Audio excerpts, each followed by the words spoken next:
So the All Blacks versus England is only 24 hours away, and in this preview we're going to be looking through at the lineups, some interesting stats from the past head-to-head between these sides, and also a prediction at the end who we think will get themselves the victory. But we will jump straight into it. The All Blacks announced their side on Thursday morning, going with the experienced lineup. Not too many surprises, no debuts for the All Blacks in this contest, but looking through at their starting lineup, Ethan de Groot, Cody Taylor, and Tyrell Lomax, they are the front row, same front row as they had throughout that Rugby World Cup. Scott Barrett and Patrick Tuipulotu as the locking duo. Now, there was actually a little bit of a concern for both of them heading into this series with injuries, which is why they brought in Sam Derry as a bit of injury cover. In the loose forward trio, Samapeni Finau will be starting at number 6, number 7, Dalton Papali'i, and then number 8, Ardie Savea. So far, in terms of that 4-pack, there were 3 debutants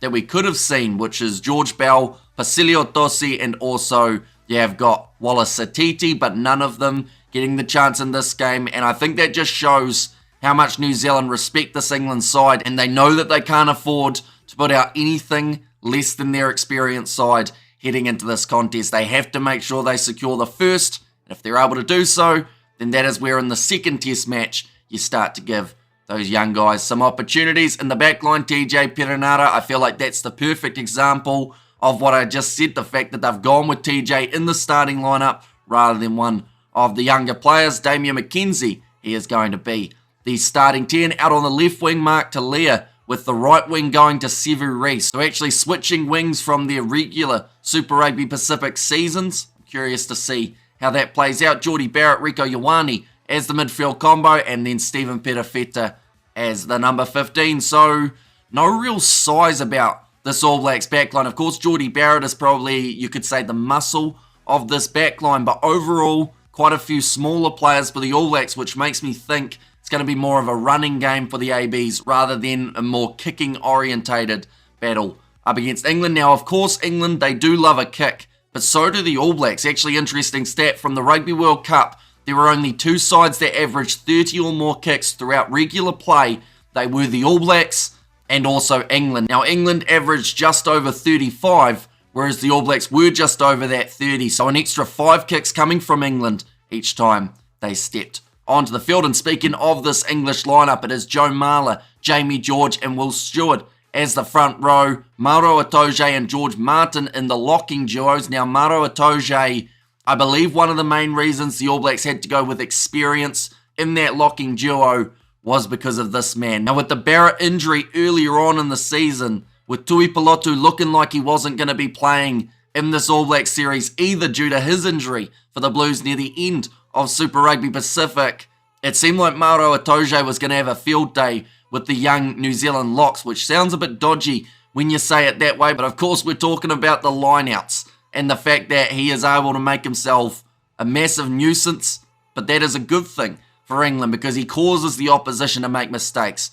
causes them to get angry at him, and that can normally lead to a penalty. Looking at the loose forward trio, it will be Chandler Cunningham South at number 6, number 7, Sam Underhill, and then number 8, Ben Earl. Now, that man was MVP for the English throughout that Rugby World Cup. He was absolutely everywhere, having carry after carry, and I feel like him versus Ardie Savea is one of the underrated battles that we will see throughout this contest. Alex Mitchell will take on the 9 jersey with Marcus Smith at 10. Now, throughout that World Cup, he did kind of jockey between 10 and 15, depending on what they needed. They have given him the nod at 10 now. Of course, no Owen Farrell and no George Ford in this English side. Tommy Freeman out on the left wing, the speedster. He'll be going head-to-head with Sevu Reece.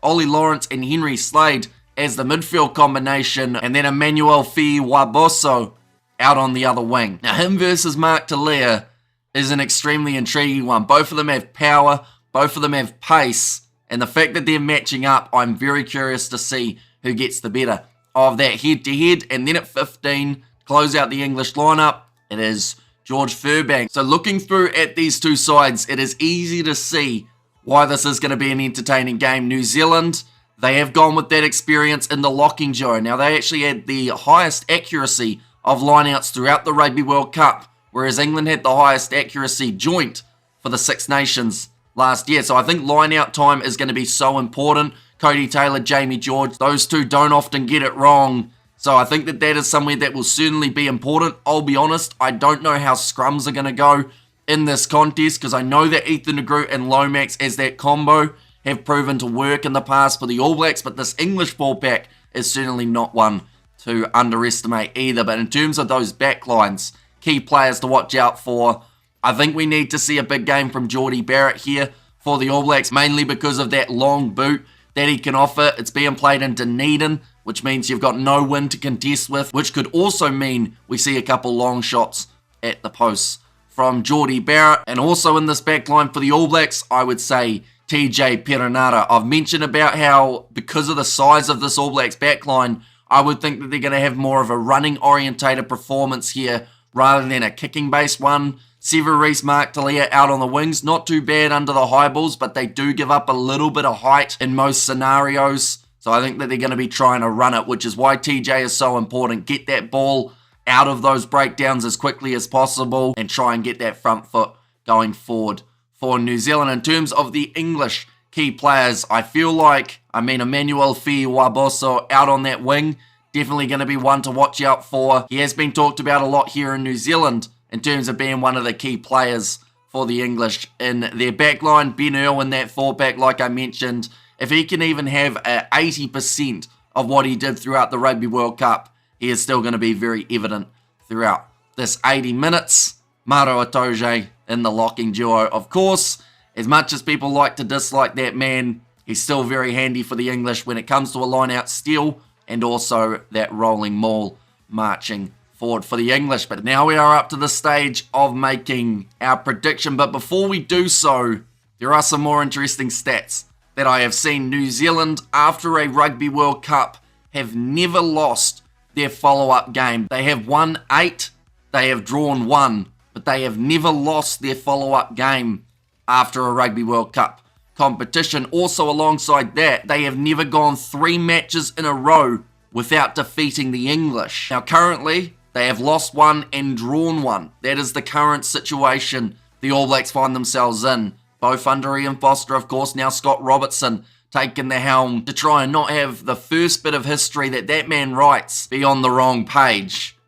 So he has to get a win here, is pretty much the gist of it, or else those records that Ian Foster started, Robertson is unfortunately going to continue. But for the English, they have won 10 of their last 13 test matches. And the 3 that they lost by a margin of less than 10.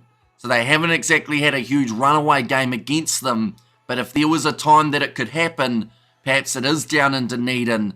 But this is the first game we're going to see of the All Blacks since the Rugby World Cup. So we don't know whether they are going to be able to gel. Whereas we've already seen England have a performance up against the Japanese. That was last week. So they've had a bit of time to build their chemistry. So there's so many stats that we can look at for this contest, and a lot of them say that this should be a close game. Down in Dunedin, New Zealand home soil advantage. They've won their last 7 in a row against England on home soil. Could this be the 8th? I think so. I'm going to say that the All Blacks get themselves the victory here, and I am going to say they win this contest 25 points to 19. I think it's going to be a close game.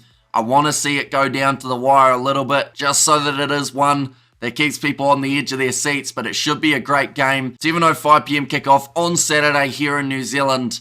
It's going to be an awesome one, and we are going to be covering it on the channel as well with the commentary. But if you are new, be sure to leave a like and subscribe to the channel. Let me know your score predictions in the comments down below and your early prediction for who is going to get man of the match. But thank you all very much for tuning in, and I will see you all for the next one.